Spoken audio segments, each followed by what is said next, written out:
ஞான கோட்டையின் பூட்டை திறக்கும் ரகசியம் எது மனமே? அருணாச்சலத்திலே இருக்குது கண்டறிவாய் மனமே. சிவாய நமக ஓம் சிவாய நமக.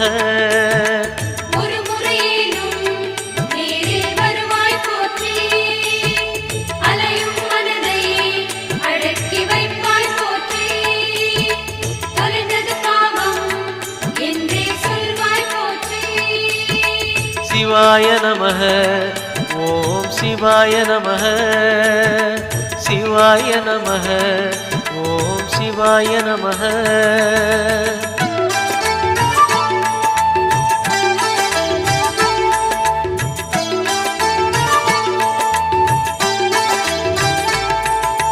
குண்டலினிக்கு தலைவன் யாரு? அருணாச்சலம் தானே.